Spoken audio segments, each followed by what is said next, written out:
You are live. All right. All right, here we go. Ladies and gentlemen, welcome to another episode of At Home with Mark. I am super pumped tonight. I think, Jordan, I think you're the first drummer on the show. Oh, all right. I got another drummer next month who also went to Berkeley. We'll talk more about stuff with Berkeley and everything and our connection there. But ladies and gentlemen,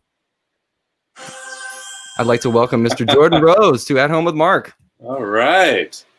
The crowd goes wild. Thanks for coming, buddy. Yeah, dude. Yeah. Thanks for having me. Appreciate you making the time, man. So, yeah, we can get this out of the way early because we know each other. We're friends. Like we worked together. Yes. So Jordan and I both went to Berkeley. Jordan, I work for Berkeley currently still. Jordan did work for Berkeley and then left to do the touring thing. But that's how we know each other. So full disclosure, we're kind of friends. So if it seems more casual than normal, that's why. Totally. So how have you been doing, man, with all this COVID stuff and everything with gigs? That's my first thing to you is like, what's been going on with that with you? Yeah. Well, obviously it's a crazy time for everyone. And, but to keep things positive, there have been some silver linings with, career-wise. Obviously, tons of gigs canceled, tours. But the remote recording thing has really picked up. And that's something I've wanted to do for a long time. And I bought, mics, interface, and stuff probably 4 or 5 years ago and dabbled, but just never really had the time to dedicate to really learning how to do it. And, well, COVID provided a nice chunk of time, and yeah, I'm grateful that people have taken a chance and hired me to record drums on a couple albums, a couple singles. Been doing some stuff for advertising, jingles, and just a variety of things that I never would have expected to do, but right. It's yeah. So it was like a necessary kind of forceful pushing you into learning technology during this whole thing, maybe? Yes, absolutely. Made some upgrades, invested in some gear and figured out how to use the gear that I already had in a better way. Let's talk a little bit about that because there's probably a lot of people that don't know and don't understand. Like, let's lift the veil off a little bit on recording and all that process. Because right now, like are you in your home studio right now? Yes. Okay. So when you were like getting these calls, like people doing records and wanting you to record, talk a little bit about like DAW that you're using and what you're doing to like mic up your kit to make it sound as beautiful. I mean, I want to talk to you more about this because I told Jordan this earlier via text, but like, dude, you're like one of my favorite drummers, not only because of feel and time and all that stuff, but like, and I've told you this for years, but your drums always sound so damn good. Like always. Like there's a couple drummers that I really, really like, and most of the time it's because of how the kick and the snare sound. Yeah. And and like you're no exception to that. But talk a little bit about what you did get and what you're using and everything so people know how this works. Sure. Well, first of all, thank you for saying that. That really means a lot. So yeah, gear-wise, I'm thinking the best way to break it down here, but I've got the universal audio interface, 16 channels through that, and I really, when I was figuring out what to get, I decided to go big on the overheads because I feel like that was going to be an important part of capturing the sound of the drums. So I invested, this is a while ago now, in a pair of mics called the Coles 4038s, the ribbon mics. They've been around for years, used on the Beatles records and tons of records. Really warm, fat, round sounding, which is all things that I try to get in my drum sound. And then the other stuff, the kick and toms and snare are kind of standard, like SM57 on the snare, I guess for any drummers out there listening, one thing that has been a big eye-opener for me as far as mics is, at first I started with one mic on the kick, an AKG D112, just a dynamic mic, pretty standard. And I was never super happy with my kick sound. It always felt a little small to me. And I started messing around with a large diaphragm condenser on the outside. I borrowed something from a buddy, and even it was kind of a cheap, I don't even know what I borrowed. It was just a large diaphragm condenser. But even with that, probably a $200 microphone, immediately the kick just sounded bigger, mixing those two mics together. So then I did some research and saved up some money and got a Bach U195, which it's like a FET 47 clone or whatever. And yeah, super happy with it. It literally just lives in front of my kick drum with the dynamic mic, and I blend those two, and been really happy with that. That's dope. So do you mic the beater side too? No, because the dynamic mic on the front, I feel like achieves the same goal of getting the attack. Okay, that's good to know. But with that being said, my computer's kind of tied down, but I'll see if I can adjust the angle. All right, so. Oh yeah. So here's, we're behind the kit. Here's the floor tom. Here's the ride. Here's the kick. And this mic right here has a couple different names. Some people call it the knee mic. Some people call it the crotch mic. I've heard a bunch of different terms for it, but that's kind of a common practice. It faces down like at the bass drum pedal, and it picks up, kind of like you were saying, the beater side of the kick, gets some more attack, and gets some kind of like, snary kind of stuff. And it's fun to compress that and, make it sound really trashy and just mix it in a little bit. So are you using like plugin wise and stuff on your kit? Are you using stuff that's all on UA, like all the UA interface stuff?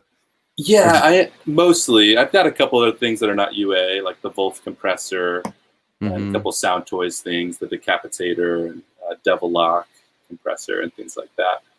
How do you use the Wolf? Because I have that too, and it's funny because anytime I record anything, I bought it like 3 years ago. Yeah. And anytime I use it, I put it on just about anything, man. Like acoustic guitars, vocal, and it just makes everything sound better. Yes. So like, what patches are you using? Like, what are you using in that for your kit? Like, how there's different presets and stuff. Like, what are you using? Totally. So I'll usually throw it on the drum bus. I don't do a ton of drum mixing, but I am messing around with it. I'll usually just send like raw drum files, to somebody, and they'll have it mixed by somebody who knows what they're doing. But as I'm experimenting with it, I'll throw it on the drum bus, so it'll go on the full picture of the kit. And the presets that I like, I think it's called like Punch and Crunch. Yeah. Yeah. I enjoy that one too. Yeah. Sometimes the 2 glue bus. And then there's another one that a friend just told me about that I never really paid attention to until last week. It's like OB3 something. It's named after a drum machine, I believe. Is it towards the end? Yes. Like yeah. I know what you're talking about. Because I always usually stick to like in the guitar world, I'm like sticking to those first 5 or 6 or so. And putting bass on stuff, I'll use it a lot too. But like, I know exactly what you're talking about. It's so stupid because every time I go into Pro Tools and I'm just like, damn it, everything just sounds better with it. Like, I don't want to put compression on everything, but like everything really does come to life. Yeah, I know. I don't know. And that drum sound that those guys get is just like some of the best stuff. It's just like, even like the older Wolf stuff, like earlier records, I always was like, what are they doing to the kit? Yeah. It just sounds so dope, Yes. Yeah, I agree. And I'm sure we'll talk about this a little more. Stop me if you don't want to dive into it. But I can speak a little bit on that Wolf drum sound if you want. Oh, please. I know you're hooked into that crew. So let's go there. A big part of it is really dry, dead drums. And not playing too loud, and compressing it, and that's where it really sounds beefy and big. They use, this isn't like a product drop, but or an endorsement. It's just something I really like. I don't know if you can see that Roots EQ. Is that coming through? Yeah. So it's like I don't. Some people have heard of the big fat snare drum. It's pretty popular. Mm-hmm. But Roots EQ, I really like because they're made out of cloth, whereas the big fat snare drum is made out of plastic. Also sounds really cool, but I find myself using this more often. Mm-hmm. Hopefully the big fat snare drum guy isn't watching. Actually, and I think they did copy Roots EQ and they started making cloth ones, Mm-hmm. which that's cool. You know, whatever. That's So how it goes. this is in place of like popping your wallet on the head. Exactly. Yeah. Okay. And mine has a big hole. Look how accurate you are, man. You're super accurate. I guess so. This is the one I used on the road with Theo earlier this year, and it started getting a hole, halfway through the tour, and honestly, it was kind of cool because it let a little bit of the head pop through, so it wasn't all cloth on the head, Right. So I don't know. Maybe Roots EQ needs to develop, a cloth one with the hole. It's kind of cool. Only for accurate players. Yeah, right. That's cool. So when those guys are on the road, like when you watch like the Madison Square show, like that's on that snare drum the whole time? Yes. Yeah. Okay. And that's the thing is, in the drum world, a lot of people are like, oh, when you get to bigger stages, you can't use, big fat snare drum or Roots EQ or whatever because it kills the drum too much. But I mean, yeah, Madison Square Garden, they use Roots EQ on the snare the entire time. Every recording they do. I was seeing them at Red Rocks a couple years ago, and I had the same question because the snare sounded amazing in the audience where I was, and I asked Theo after, and he's like, yeah, we just like tape the Roots EQ on there so it doesn't fall off. That's awesome, dude. And and their mix engineer just dials it in, and it sounds amazing. Yeah, that's dope. So when I saw you play with Theo all before all this crap went down, luckily is when we caught you. Yeah. That was on your snare that night too, like all night. Okay. Every night of the tour, yeah.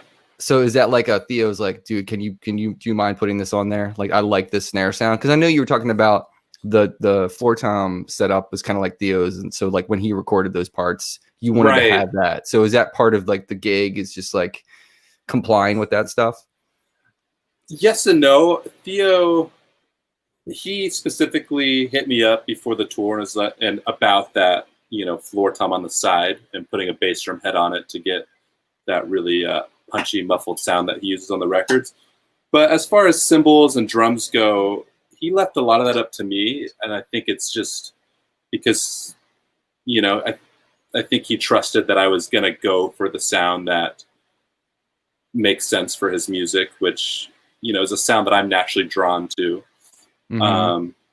And I think that's part of the reason too that Theo and I have found ourselves, having a musical friendship and relationship, and that he's, fortunately asked me to play for him, is we kind of have similar taste in drumming styles and drumming sounds.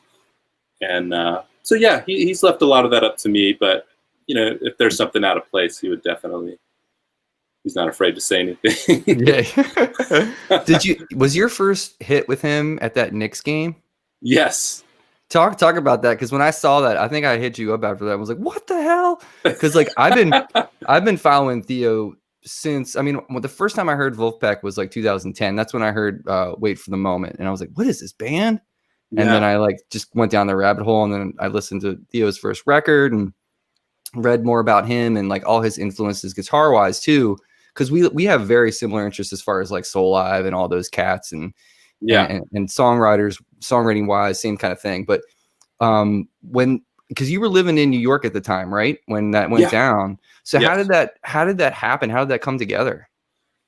So probably a year and a half, maybe 2 years prior to that gig, the halftime show at the Knicks game that you're talking about, I met Theo.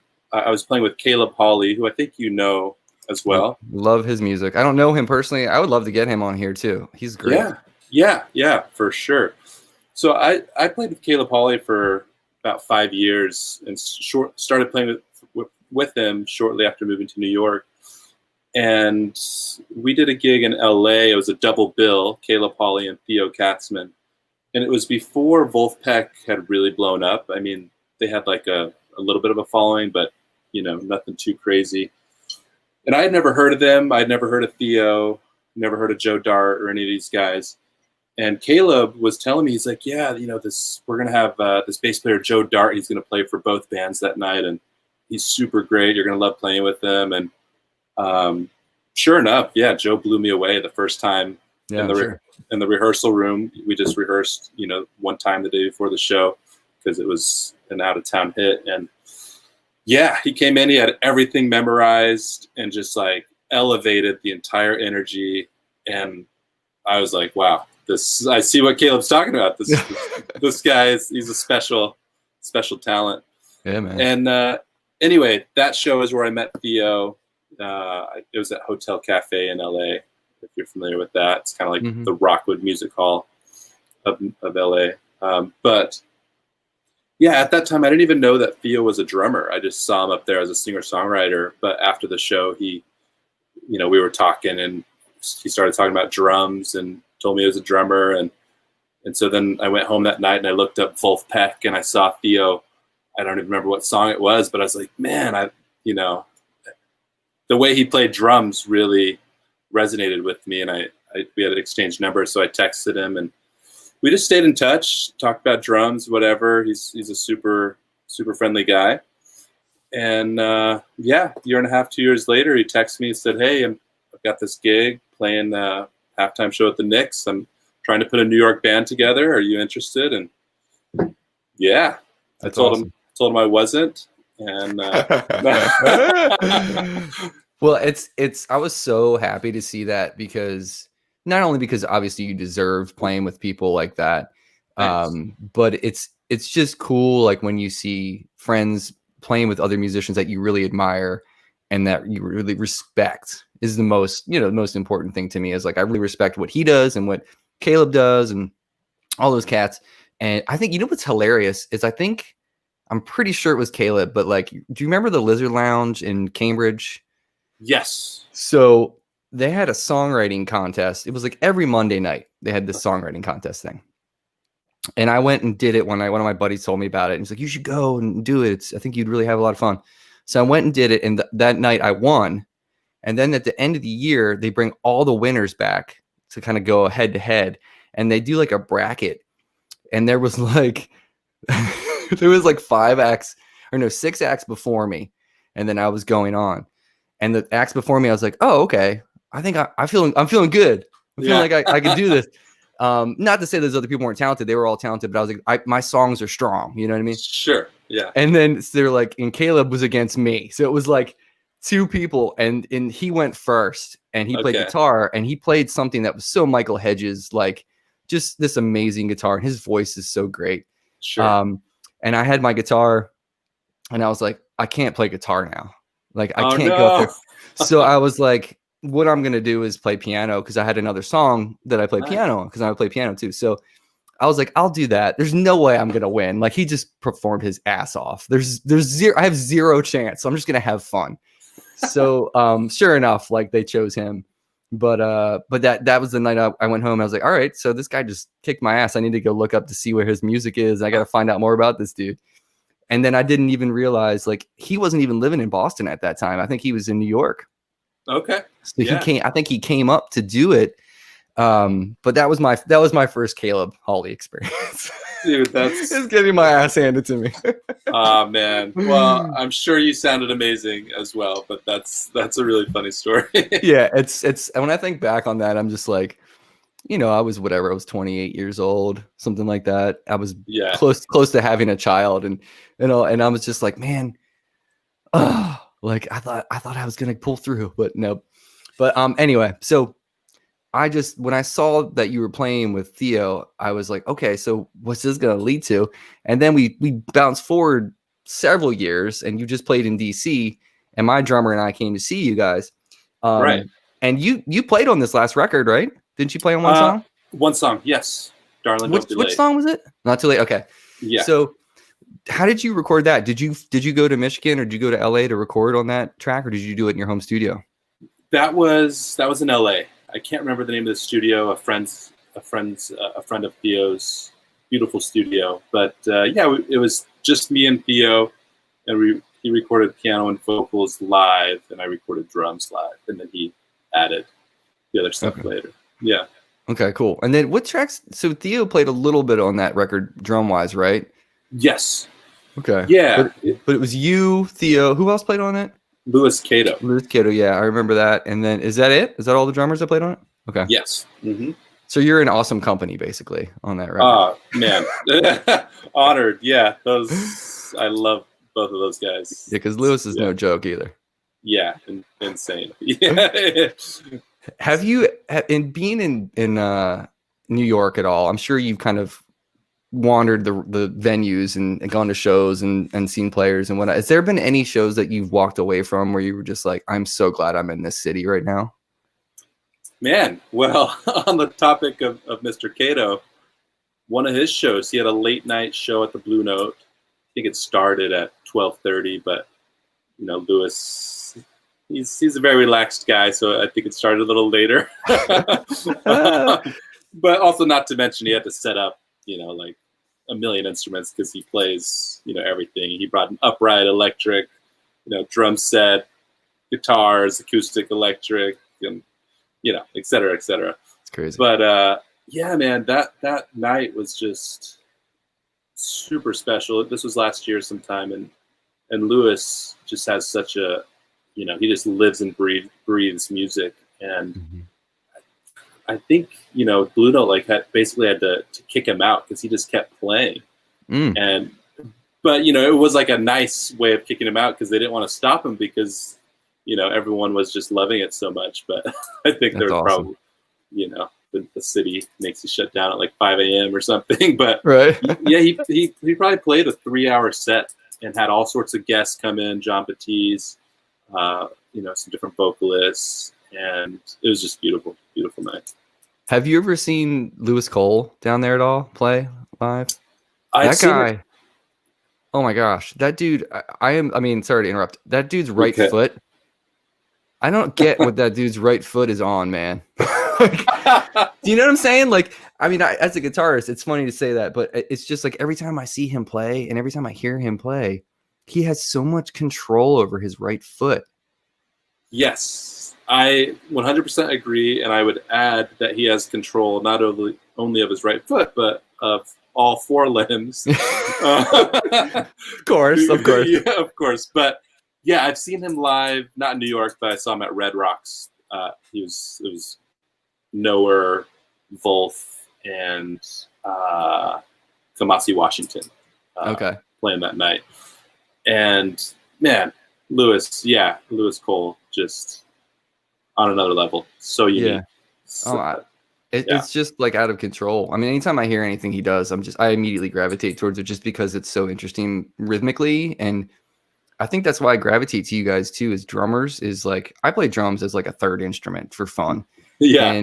And it's not, like the feel and thing. I don't have that like a normal drummer would have. But like what I respect out of that craft is helping me understand more about being a rhythm guitar player too. Totally. And then we can segue into Charlie Hunter because I know you hung out with him. He's actually going to be on here in a couple weeks. But awesome. But I took one lesson with him, guitar lesson with him, probably in 2012-ish, somewhere around then. And he was the most inspiring teacher I've ever studied with in terms of like breaking it down to simplicity and understanding as a musician. Like you're serving the song. Obviously, we all know we're supposed to do that. We're supposed to serve the song. But his whole thing, and I'll never forget this, he was like, you don't want to be a mile wide and an inch thick. You want to be an inch wide and a mile deep kind of thing. And, when I thought about that, I was like, huh? And then I was like, oh, well, what he's saying is like, you've got to dig deep. Like who cares about all the frilly notes and all that stuff? Like it's more about playing in the moment and playing for whatever's going on at the time. So like for a drummer, I'm sure for you, like, cause your pocket is so good. And I feel like you probably would have no problem sitting on a groove for 5 minutes and letting people do their thing.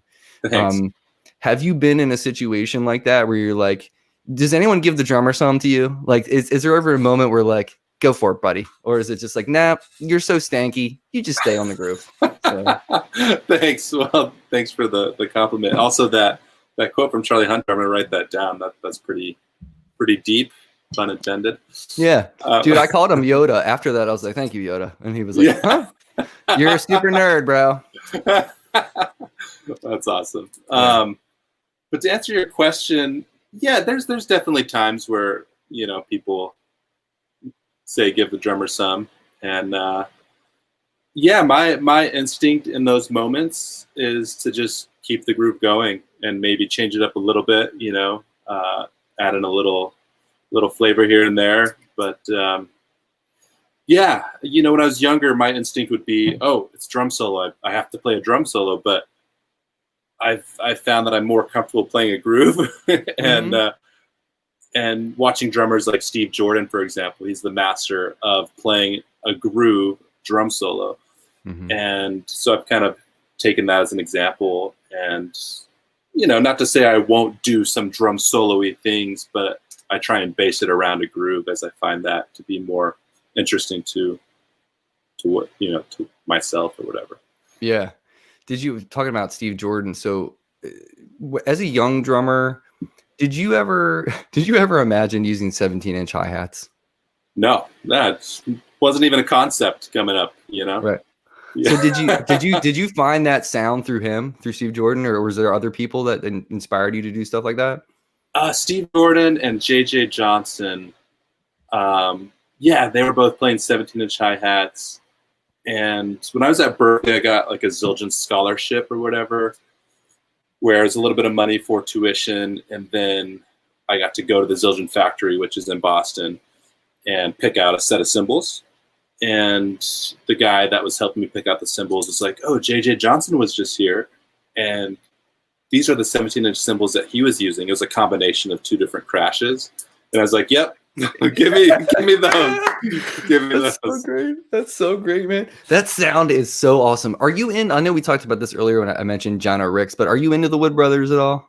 Yes, absolutely. Yeah. So talk about a dude that is on another planet. Oh my gosh. Yeah. Playing keys at the same time and all that stuff. Sings like a bird. Like his drum sound. So when I think of people like you're talking about Steve Jordan, I put him in the same category almost as people like John O. Ricks. I would put him in that category of like pushing the drum set further. Sure. You know what I mean? Like trying to like not reinvent the wheel or anything, but like just like all the different things that you can do. Like having a broken cymbal can be cool. Swapping like out a broken ride cymbal and stuff. Do you mess with any of that stuff on the road, or do you like break stuff and you're like, I'm gonna use that. It sounds cool. Absolutely. Yeah. I mean, I have a big stack of cymbals right here to my right, and I'll pull one out. I'm not sure. Yeah. Yeah. Did you run over that? No, I don't. Not that I remember. I don't think I did. But a friend got it at like an antique shop for $20 and gave it to me. And here, I'll hit it with the stick. Trashy. Super, super trashy. Actually, that collab that we did earlier in quarantine, where you layered guitar over the groove I posted up. This was the cymbal that was on my right that I went to for like 4 bars on the B section or whatever. Oh, really? Yeah. It sounded great. I never would have thought that was that. Yeah, man. It's got a really unique sound. I mean, it was pretty low in the mix on that collab, but yeah, I pull it out for certain things. And it, when I got it, it was not all dented up, but it's such a cheap piece of metal that, anytime I would lay into it, it would get more bent and bent. And yeah. So yeah, I love stuff like that, man. I love it. Yeah, man. Me too. So let me I'm going to back up because we just got into all the fun stuff. I want to ask you, so usually this show, like first thing I'll ask everybody is like, is there a moment in your life, depending on how young you were, that you heard music or you heard an album or you heard something where you were like, I have to do this. Like, this is what I want to do. Is there a specific record or a specific song that drew you to this life? That is a good question. I mean, I don't know if there is a specific song or record, to be honest. I feel like it was just years of growing up. I'm the youngest child, and my oldest brother, was really into music. So, he was always going to the CD store because CDs were the thing in the 90s, Oh yeah, I know. and getting records. And, as a result of being the youngest, I would just listen to whatever he was blasting around our little, tiny little house down in Houston, Texas. And that it ranged from Weezer to Garth Brooks to Jack Johnson to, I don't even, MXPX. He went through a big punk stage. Oh yeah. And he's 5 years older than me. So, those were pretty formative years when he was, a teenager getting into music. I was still 8 or 9. So really didn't have a taste for music. It was just, soaking in whatever he was playing. Right. But there was a moment where it clicked for me that music is something I could do as a career and do forever. And that was, I was playing in a band with my older brother. His name is Greg.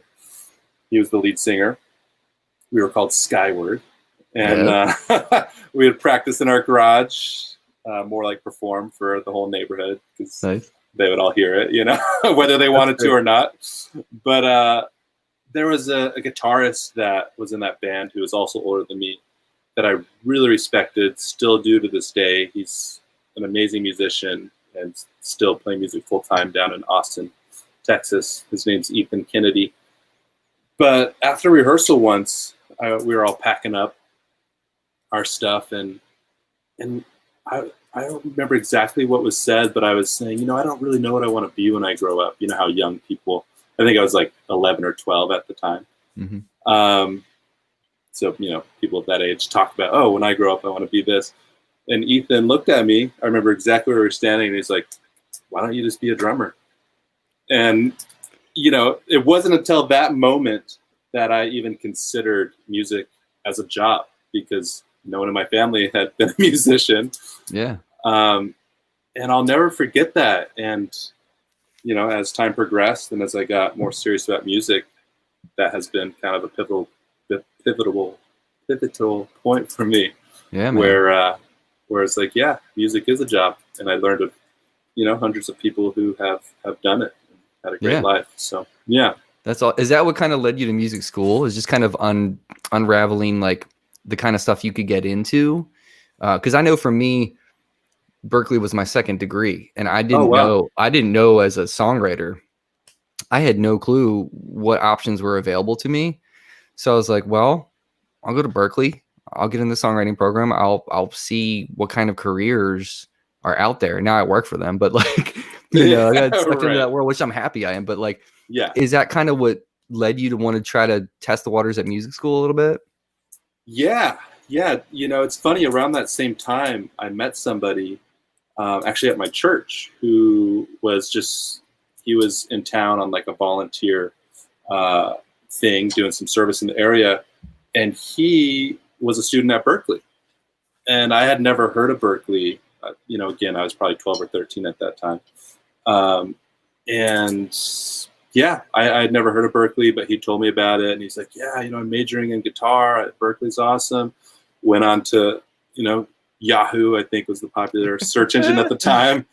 Typed in Berklee, and berkeley.edu came up, and I think I visited that webpage like every day for a year, and just watched videos and read about the different degrees. So yeah, I think once I realized, oh, you could do drumming beyond playing in your garage or do music, and then meeting this guy who was doing a college degree at a very cool music school, and learning about that school, is all part of the process of learning about it. And now look at you diversifying your portfolio with doing advertising, music, and jingles and all that stuff. Because that's the thing. It's like another thing that I wanted to try to convey with this was having guests on is like, there's a whole world out there of stuff you can do. That's not just gigging. It's like, there's music for TV and film. There's video game music. There's all this stuff that's just like, smoke and mirrors for most people that don't know how to like, how do you get into that stuff? Do you know what I mean? Right. 9 times out of 10, it is who you know, but getting to like who you know is all about how well you network too.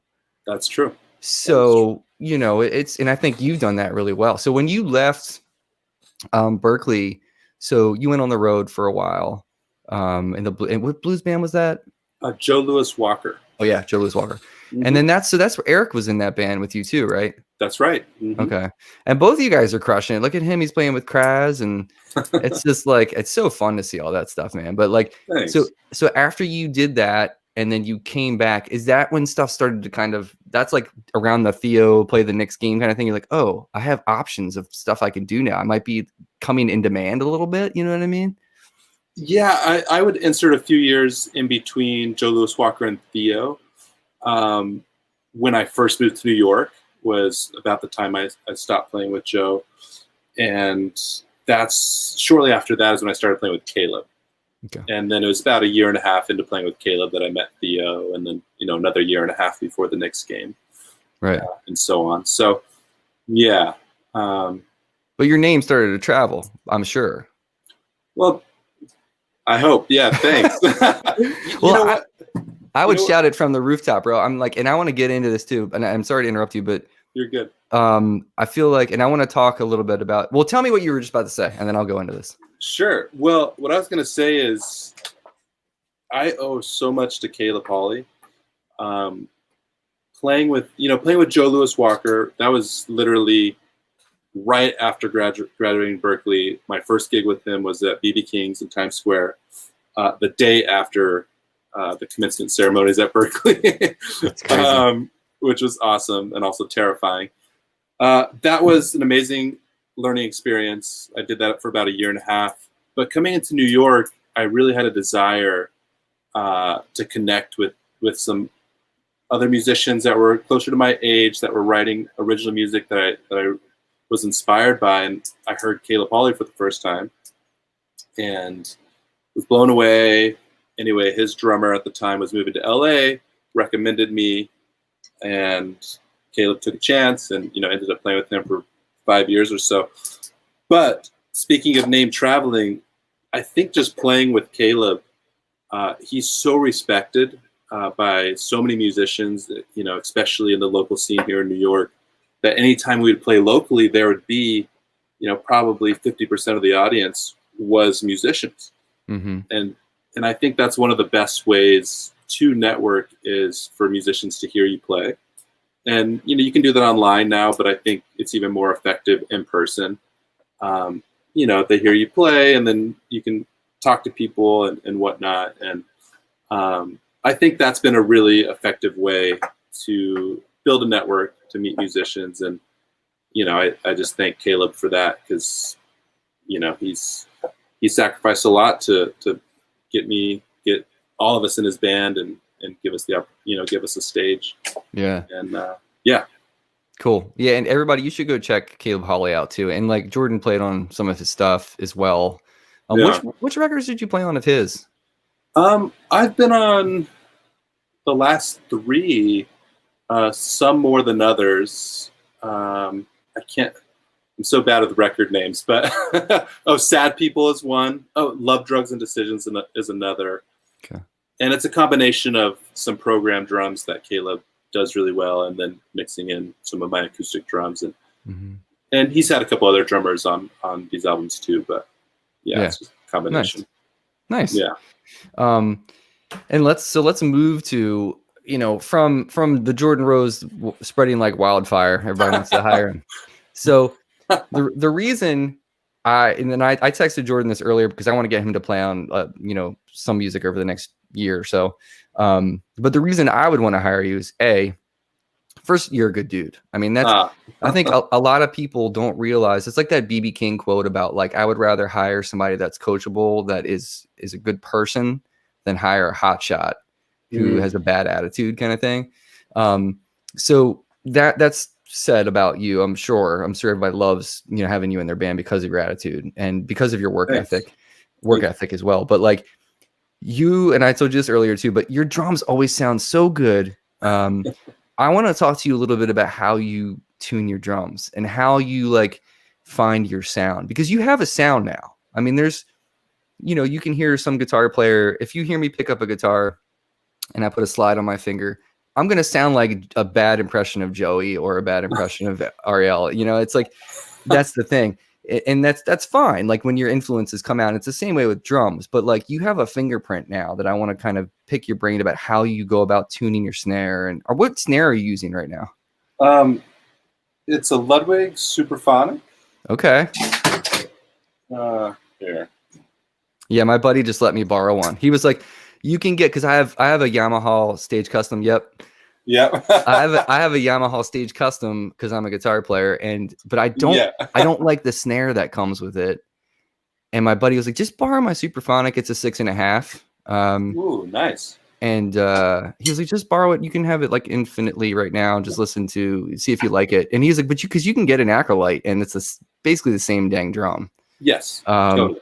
But like, talk to me a little bit about what you do when you're tuning your snare and finding that sound. Yeah. So. And you can turn the camera if you want and play a little bit. Yeah, I think that'll be easiest.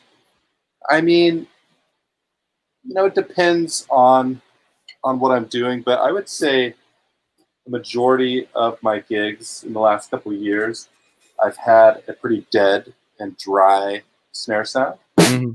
Is that coming through? Yeah. Mm-hmm. And again, the Roots EQ is on there. I'll hit it without it. Honestly, I don't know what it's going to sound like. Because I've been out of town for a week, so I don't even remember how this was tuned. But I mean that has its place. You can play something, a little bit more ringy and stuff, which is cool. But certain things like Theo's music on his records, the snare is always pretty dry, kind of the 70s. I'm going to do a quiz. Tell me if you know what song this is. Okay. No pressure. Hard work. Nailed it. Yeah. It sounds great. So do you have that tune pretty low?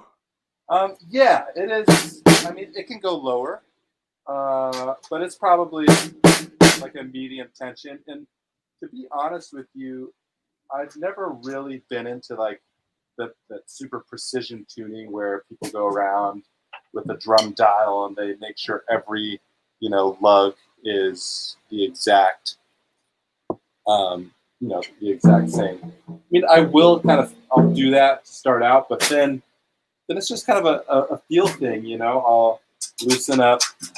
There's a trick where if you loosen up one tension rod near the snare strainer. So I loosen that, just one rod, like I'm taking the rod off. I mean, I leave it on, but you can take it off. And that's kind of like an old LA studio drummer trick that if you want to get that fat sound really quick, start there. Just take one tension rod all the way down. And actually, I think that even sounds better than where it started. It's a little bit lower. So that's probably like what I would do for, Theo's gig. And also Cory Wong, he likes a similar sound. I might do a little bit higher for him just to cut through the funk a little more. Yeah. How long did you play with him? I forgot about that. I did one tour subbing for Patar, Mm-hmm. his main drummer. It was a European tour. It was like 2 weeks long, like 11 shows, I think. And then I've been on a handful of, recordings, maybe 3 or 4 songs in his last. I mean, he puts out an album like every day, so I don't even know how old the album is that I've been on. But was that set list super orchestrated from night to night, so you guys knew like where your hits were? Because it seems like that gig, you've got to be on your toes. Well, that's the thing. Yes, you do have to be on your toes because there's a lot that's left open. He'll have a set list, but he doesn't always follow it, and he loves to just. He loves to call things out. So okay. you have to make sure you can hear him on stage. Okay. Because he'll say horns, and that just means okay, he wants horns only. So I'll drop out, big hit on the one, and then maybe keep 2 and 4 on the hi hat or something. Nice. but yeah, I mean, I that was so fun playing with him. But I feel like watching him with guitar is like I'm just in awe because they've been playing together so long and they can read each other's body language so well. It's like it's a whole nother level. Because he's a Minneapolis dude too, right? As well as Cory. Like they grew up together almost from what I've seen. Well, Petar's from Serbia, moved to Minneapolis for college. And Okay, yeah. so yeah, they met in college. However I, long ago that was. I consider that the formidable years, when you're growing Yeah, up. So yeah, that's definitely. awesome, man. Yeah, Yeah. like that gig, I'm sure that I'm sure after every gig you were probably exhausted because Oh yeah. does Oh he yeah. stretch a lot? Does he like stretch a lot of tunes as well Oh, live? sorry. I thought you meant does he like stretch Oh his no, well you body? got to do that as you get older. Yeah. But does he It's stretch tunes like from night to night? Oh yeah. Oh yeah. There's certain tunes where you kind of know like this one's going to open up, and it kind of becomes pretty jammy, Mm-hmm. and it will change from night to night. The shape and dynamics and stuff. Okay. Yeah. Have you done any gigs where you've been like in a jam band kind of situation? Yeah. Yeah. Growing up after Skyward, my brother moved away to college. That same guitarist who put the idea of being a drummer, we started another band, which was kind of blues rock jam kind of thing. And yeah, we would just jam for hours. I love that vibe. Did you guys do a bunch of like Austin hits like when you were still down in Houston? Were you going to Austin every now and again? We did, yeah. We did a couple hits in Austin, and we recorded some music at a studio there. But we were still young, so we were mostly playing around Houston. Okay. Yeah. You didn't know Clint Simmons, did you? He's also a Berkeley drummer. He was in my band while I was there, and he's an Austin guy. Okay. But he now is touring where he was touring with Live, the band Live. Oh, amazing. Yeah. And he was doing like percussion stuff. Like he was playing some snares and some like toms and whatnot and some hand percussion stuff Yeah. with them when they came through here. I went to see him, but he's another Austin dude who he's going to be on the show next month, and Nice. he's another, like, you guys are like the two people that when I hear the drums, I'm like, yes, that's the sound that I would want on the record, or that, you know what Oh, I mean?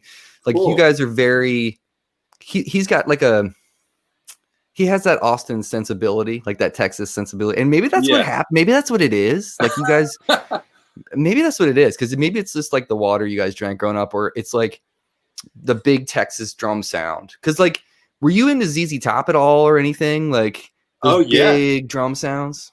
Oh yeah. Yeah. I saw ZZ Top every year. We'd go to the Houston Livestock Show and Rodeo. And they would always, it was at the Astrodome, which is where the Houston Astros played. So massive stadium. And at the end of the night, they'd always have a major act play, either a country artist or pop artist. And so 2 of those years that we went, ZZ Top was the headliner. And I remember they just, 3 people just like blew the roof off the stadium. It was incredible. That's amazing. Yeah. I would love to see you try to do that gig with Wayne Krantz in New York. I would love to see you sit in with that band. Ah, thanks, man. I think you could do it. I mean, are you into Keith Carlock at all? Like, are you into that stuff? Of course, yeah. I went through a big Keith phase, back in college, and still love his playing. Because he's a Texas guy, right? Isn't he from Texas? Well, he's from somewhere else in the South. I don't remember exactly where, but he went to University of North Texas. Okay. But he's. Yeah, well, thanks for saying that, man. That inspires me to practice to try and live up to that. Oh, I think you could do it. I think you could hang with like Cliff Allman and those cats. So that's cool. I wanted to ask you before we get to like the lightning round get down. Yeah. I want to talk to you about your groove and about like groove theory and stuff of like how you approach. So what was the first groove or the first I would say groove beat that you kind of hooked into that was super funky and greasy, the thing that you do so well that you like got in your hands that you're like, oh, okay, this is how this works. Like, this is how you play funk, or this is how I'm going to approach doing this now. Sure. Ooh, that is a good question. I would say that kind of 16th note greasy thing has been heavily influenced by James Gadsden. I don't know if you can see that hat on the wall back there. It's a Gadsden hat. It's a Gadsden hat. So I just put the hat on, and then I sound like him. No. How did you? Can you talk a little about your technique as far as like the 16th note and play a little bit? Like, are you kind of implementing that whole Moeller technique, or like what are you doing when you're doing that 16th groove thing? Yeah, I mean, I guess there might be a little bit of Moeller in there, but it's something that's just kind of morphed over the years. Let me pop this out. Look at that. Well, oh, you can zoom out. I can zoom out, son. Dang. Can you hear that okay? Yeah. But one thing, it was kind of a journey, and maybe you can relate to this because you play drums, but, you know, I'm kind of a big guy, 6'4", you know, I weigh a lot. I'm not going to say how much, but but sitting behind the drums, I always felt like I was kind of towering over them. So it's kind of, you know, getting comfortable in this space has been a journey over the years. And one thing that was part of that figuring out was, where do I put my right hand? Because I would always, you know, I wanted to get more volume out of my snare playing, you know, in these rock bands in high school and whatever. But I'd always like hit my sticks. I don't know if that ever happens to you. All the dang time, man. Oh, really? I mean, not all the time. Like I usually, you know, what's funny is I'll put on Mitt Peck and I'll play with that because there's so much of that slow 16 groove thing on that record that I'll play with that to get my feel better. Nice. But yeah, continue. Yeah. Nice. Anyway, you know, some people said, "Oh, put your hands over each other like this." Sorry, there we go. Yeah, it looks good. You're good. Cool. But that just didn't really make sense for me. And, you know, maybe it works for some people. Everyone's arms are different lengths and things. But I found that where if I just kind of put my right hand forward, it opens up this space for the snare. And which would make sense for me to play with the top of my hand facing up rather than like this. Because, you know, my arms are out, so it just makes more sense to be like that. And I don't know, it just felt comfortable to me, and I developed that over time. I don't always play like that. I find myself sometimes, if I'm playing lighter and I don't need the room for the left hand, I get more height. You know, if I'm playing a cross stick, then I'll pull my arm back a little bit. Can you do both versions just so I can see technique-wise what your right hand's doing and stuff? Sure, yeah. I'm just curious. Yeah, so I'll start with the soft version. Cool.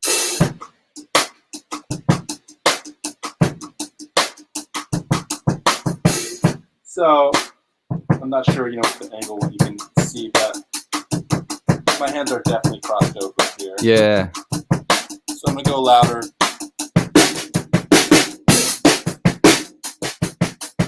I don't know if you've noticed, but just naturally my arm went forward. Yeah. And then my stick is coming like it's coming above my right hand.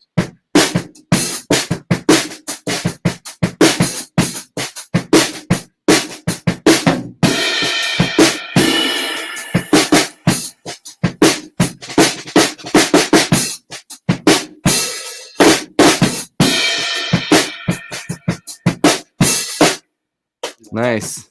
Back to soft, it kind of just comes back. Yeah. My body. That's dope. I mean, and that's a cool way to like, I feel like when you're controlling your dynamics, because you do that really well too. Like when I saw the Theo show, there was one moment when you were still playing, but it's like you could hear a pin drop. But I'm like, I could still hear what you were doing. Yeah. You know what I mean? So there's so much. It's so interesting. I've never seen. I guess I have seen you do that, but like I wasn't paying attention enough to like notice that you're not having your wrist like that. It's like that. You know what I mean? It's subtle. Yeah. Yeah. Totally. Super subtle. So has it ever caused you any problems? Like when you first started to do that, like as far as feeling any tension or like, and fixing that? Honestly, it felt more natural to me to play like that, the way we're talking about, because that's how, you know, growing up in band, that this is how you learn. The top of your hands are facing up. You don't practice like this unless you're playing timpani or something. So it felt more natural for me just to leave my hands like that. And I've studied with some people over the years. This one drummer, Tony Mason, in New York, who I love his playing, love his sound. He's a New York legend, but he's an advocate for playing with your hands facing up. And his theory is that you get a warmer, bigger sound out of the hi hat. Mm-hmm. And I found that to be true. When I turn my hand like this, it becomes a little bit more pointed, which could be cool, depending on the context. Mm-hmm. But just something to be aware of in the sound differences. Because how much are you using the head of the stick versus like the shaft of the stick when you're doing that? It depends. I mean, I would say more so it's like a combination of the shaft and maybe rotating between the two on the 16th stuff. If I'm playing super light, it'll usually be the tip. Yeah. Yeah. Okay. Yeah. I mean, it's crazy how much the dynamics can change just by changing how your body's positioned. Like when you did that. Yeah. I mean, totally. Yeah, that's amazing, man. Well, thank you. And then the last thing before we do our lightning round is I wanted to ask you. And so, what's some new stuff that you're listening to that you would suggest people check out? Whether you've played on it or not, like feel free to be selfish and promote whatever stuff you played on, because I would love to hear the stuff that you're playing. I've seen it on Instagram and check that stuff out, but sure, anything to tell these peeps? Sure, yeah. Well, we'll get the self-promotion out of the way, and it's not too much of a self-promotion. But Kevin Gastongue, he's the keyboard player in Cory Wong's band, Minneapolis guy. He just released an album, and he got a bunch of different drummers. He got me on one track, and Ariel Posen is also on that track. It's all right. Yeah, it's kind of a slow ballad. It's another like kind of 16th note slow kind of thing. And yeah, I mean, but the whole album is just awesome. We had Steve Gould on there and Pitar and a couple other drummers. Their names are escaping me, but yeah, it's a really cool thing. So Kevin Gastongue, look him up. That's a really cool album. Was he the keyboard player that was playing on the Ben Rector stuff when Ben had Cory Wong? And like basically it was like Cory Wong's band with Ben Rector. You know that cat? Yes, that is Cody Fry. Okay. And yeah, speaking of great music, man, look up Cody Fry. I love that dude's writing and the voice and piano playing. Yeah, he's got a really cool thing going on. Yeah. But yeah, some things I've been listening to as of late. This singer-songwriter in LA named Ethan Gruska. He's I wasn't too familiar with him, but I checked out his music and just gorgeous, amazing, beautiful stuff. He's kind of in the Lake Mills. Okay. He's kind of in that camp. They'll kind of do some production stuff together in LA. Yeah. And what was that? Are you into Madison Cunningham at all? Oh yeah, absolutely. Yeah. That woman is on another planet too. I can see you playing with her too. Thanks. That whole thing. Yeah, that's a dream of mine. I would love to play her music. Yeah. It's she's so good. And Abe Rounds, who is on her album, and he's on the latest Blake Mills album. He's also a Berkeley guy, but he's an amazing drummer. Love hearing him on all that stuff. What else have I been listening to lately? That new album with Brian Blade and Christian McBride and Joshua Redman. Ooh, I don't know. I don't know about this. Yeah, they brought is that? They brought back the band that was like, early 2000s. I can't remember what it's called, but it's like the quartet. Who's on keys? I can't even remember.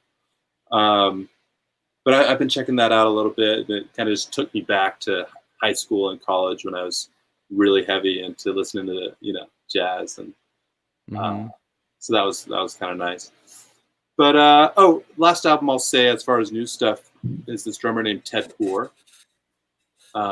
He does some stuff with Madison Cunningham, but his album is really cool. It's him and a sax player, and he plays melodies on the drums, and it's just he'll just kind of sit on a groove and it'll slowly build over time. And I'd never really heard an album like that. It was really inspiring to me to hear that. Wow, it's just the duo. That's it. Yeah. Huh. Wow. Okay, yeah. I'll check all that out, man. That's awesome. Cool. That sounds so interesting. I haven't really. I need some like new music to like just sink my teeth into. The other day I was just like, I'm listening to the same stuff all the time. I got back into once Pearl Jam put their new record out. I mean, I went back down my Pearl Jam rabbit hole and bought everything on vinyl and was just like, because that was the reason I started playing music and that band. So it's like, yes, when they put that record out and they still sound as good as ever. But then I need some new stuff to really kind of dive into right now. Man, I got one more for you, and also Okay. I gotta check out that Pearl Jam album. It's called Town and Country. Adam Levy, Matt Chamberlain, and Larry Goldings on organ. Oh my God.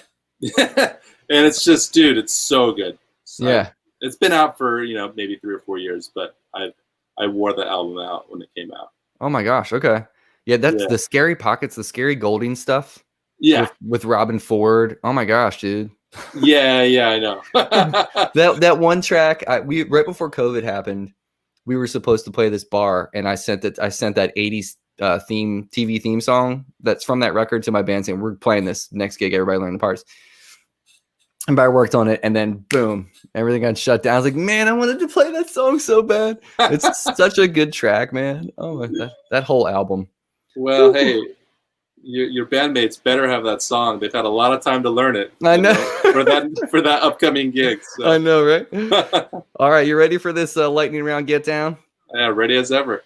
All right, here's the metronome timer. What is that? Right. 105? 105? Shut up.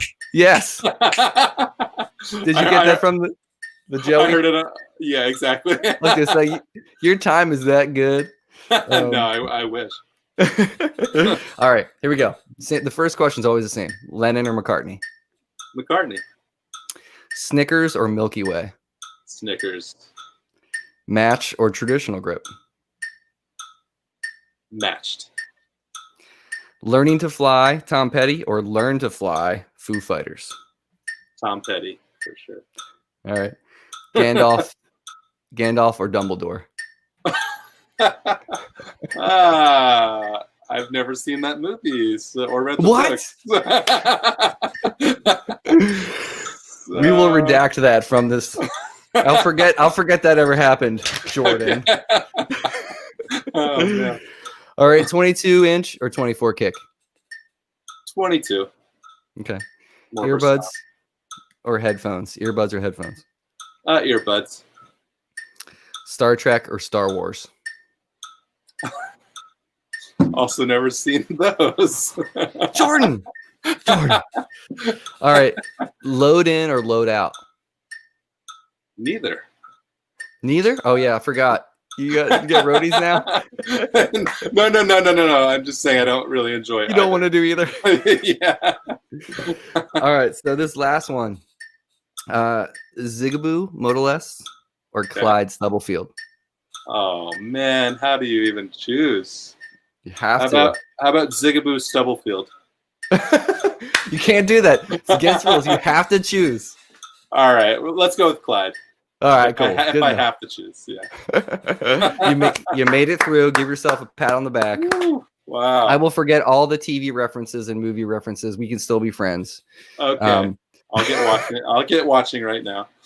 My wife and I started watching Star Trek like last week. I'd never seen, so I hear you. I'd seen the movies, like the J.J. Abrams movies. Okay. But I'd never watched like Star Trek The Next Generation or anything. And she like grew up watching that with her dads, and it's all on Netflix now. So she's like, you want to watch that? And I was like, sure. And it's hella dated. I mean, it's like so dated. And we watched the first episode. It was an hour and a half long, and we both fell asleep. And I was like, is this telling? But dude, then you know how Netflix will pop up like the description of the next episode? Yeah. It was like something to the effect of like Star Trek members of the Enterprise get infected with a virus and act drunk. And I was like, well, we're definitely watching that show. I was like, if we're going to watch one more, I will sit through that. And it was hilarious. Like, oh, wow. I mean, not only was it just like dated, but like the dialogue and the way that the actors were interacting in the scenes, like acting like they were drunk. Yeah. Or like trying to be risque with each other, like in the scene. It was pure gold. Pure gold. Maybe I'll start with that episode. No, well, maybe you should. Maybe you should. Well, thank you so much, Jordan. I really appreciate you making the time, buddy. It's great to see you right now, and I hope you and your family stay safe and all this nonsense as well. Thank you. Right back at you, man. Yeah. Yep. But everybody go check out Jordan. Follow him on all the Instagrams, the Facebooks, all the stuff that the kids are doing these days to see what he's got going on. Lots of great content whenever he's posting, videos of his Corona collabs, which there's one on my page. You can find it. Sent to Jordan. It's really fun. But yep, thanks again, Jordan. This is great. You guys, thanks for tuning into these. Next week, we got Michael Palmisano. Or no, sorry. This Saturday, I have Emilio, who runs Cornerstone Effects. So you want to check that out. He makes some amazing stuff. I just played his Gladio pedal. Dude, I know you're not a guitar player, but there's a pedal that he builds called the Gladio. Okay. And it's like supposed to be like a Dumble kind of twin kind of thing. And it's a 2 toggled. So it's like one side's like more of a clean boost and the other side's the overdrive. And when I plugged it in, I was like, oh, well, I can sell that pedal and that pedal and that pedal now, because this thing just like, it just blew me away. It blew me away. Dude, so that's awesome. Also, oh, look at you. You do play a little. Okay. A little, but maybe we can trade some guitar for drum type thing sometime. I'm all about it. My groove is so dad that it needs to be it needs to be up there. Hey, but dad groove is cool though, whatever. I'm not wearing a fanny pack while I'm doing it, so I'm all right. But anyway, so Saturday, Emilio. Next week, Michael Palmisano. Then we got David Landreth from the Brothers Landreth. We got Charlie Hunter coming up. So you guys stay tuned for all that stuff. Thank you again to Jordan, and see you guys next time. Man, really a pleasure. Thank you so much, Mark. Yeah, buddy. Later.